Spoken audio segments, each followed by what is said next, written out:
আজকে আমি আপনাদেরকে পদ্মের প্রতিস্থাপন দেখাবো। আপনাদের সকলকে শুভদ্বীপের জল তরঙ্গে অনেক অনেক স্বাগতম। এই যে প্রথমে আমি দেখাচ্ছি, এখানে একটা 25 টাকা 30 টাকায় যে গামলাগুলো পাওয়া যায়, এই গামলাগুলো আছে। এই গামলাটা নেওয়ার কারণ হচ্ছে আজকে আমি যে ভ্যারাইটিটা বসাবো, এই যে এটার নাম হচ্ছে বং টুয়েট। খুব ভালো একটা মাইক্রো প্রজাতি, এবছর খুব বাজারে দেখতে পাওয়া যাচ্ছে। সাদা রঙের ছোট ছোট পদ্ম প্রচুর পরিমাণে ফোটে, সেই জন্য এই ছোটো গামলা নেওয়া হয়েছে। এরপর আমি ছোটো গামলায় কীভাবে মাটিটা তৈরি করবেন সেই বিষয়ে সেটা আপনাদেরকে খুব ভালোভাবে দেখাচ্ছি। এই যে দেখতে পাচ্ছেন, এটা হচ্ছে গোবর সার। আপনারা গোবর সার বা ভার্মি কম্পোস্ট যে কোনো একটা ব্যবহার করতে পারেন। আপনাদের কাছে যেটা অ্যাভেলেবেল আপনারা সেটাই ব্যবহার করবেন, ঠিক আছে? আমার কাছে গোবর সার অ্যাভেলেবেল, সেহেতু আমি এখানে গোবর সার ব্যবহার করছি। এই যে আমি দেখতে পাচ্ছেন, এইখানে এই যে গোবর সারটা নিয়ে আমি এই গামলায় দিচ্ছি একটা পরিমাণ মতো। আমি দেখে নিচ্ছি সেই অনুযায়ী।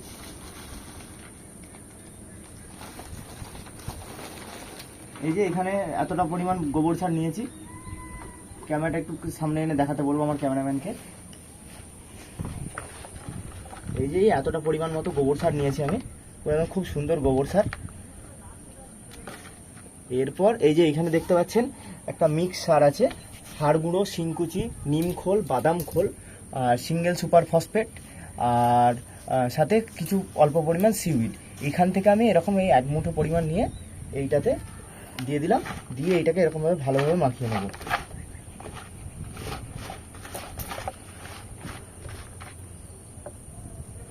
খুব ভালোভাবে মাখিয়ে নিলাম। এটা একদম আদর্শ মাটি তৈরি হয়ে গেল। যদি আপনারা এই হাড় গুঁড়ো, শিংকুচি এটা না পান, তাহলে না দিলেও চলবে, ঠিক আছে? একদম সাধারণভাবে পদ্ম গাছ হয়ে যায়, এতে কোনো বেশি কিছু দেওয়ার দরকার পড়ে না। এইটা দিলে আর একটু বেশি ভালো গাছ হবে, বেশি ভালো ফুল হবে। এই যে দিয়ে দিলাম।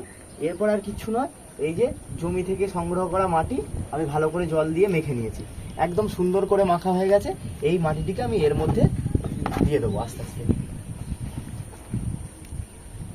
এইভাবে উপরে শুধু মাটিটা দিতে থাকবো।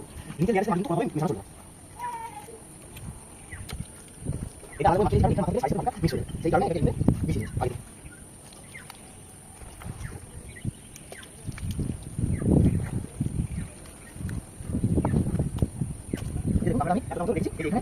4 ইঞ্চি জায়গা খালি আছে। এই খালি জায়গাটাতে পদ্মের জন্য জল থাকবে। এই যে এটা হচ্ছে পদ্মের টিউবার, এইটা হচ্ছে টিউবারের গ্রোয়িং টিপ। এই অংশটিকে কখনোই ভেঙে ফেলা যাবে না। বসানোর সময় এই অংশটিকে এত সাবধানতার সাথে বসাতে হবে যে যাতে না এটা কোনোভাবে ভেঙে যায়। এইখানে একটা গ্রোয়িং টিপ আছে, এখানে একটা গ্রোয়িং টিপ আছে। এরপর কি করতে হবে, এই যে এরকম সাইডের অংশে এরকমভাবে আস্তে আস্তে এটার জায়গা তৈরি করতে হবে। তৈরি করে সেখানে এরকম সুন্দরভাবে টিউবারটিকে বসিয়ে দিতে হবে। টিউবারটিকে বসিয়ে শেষের অংশটিকে ভালো করে চাপা দিয়ে দিতে হবে। আর গ্রোয়িং টিপটা শুধু একমাত্র উপরে ফেলে রাখতে হবে, বেশি তার উপরে মাটি চাপা দেওয়া যাবে না। এরপর এটির উপরে জল দিয়ে দিতে হবে। নিচে জলটাকে কিভাবে দিতে হবে এটাও একটা আর্ট। এরকমভাবে বালতিটা ধরে এরকম আস্তে আস্তে হাতে করে জলটা দিতে হবে। আর টিউবার যেদিকে আছে সেদিকে জলটা না দেওয়ারই চেষ্টা করবেন। এরকম আস্তে আস্তে হাতে করে জলটা দিয়ে দেবেন, সুন্দর করে একদম গামলা ভর্তি করে। এই গামলা ভর্তি করে জল দেবেন। আমার কাছে যতটা ছিল আমি দিলাম। একটু গামলাটাকে পরিষ্কার রাখার চেষ্টা করবেন।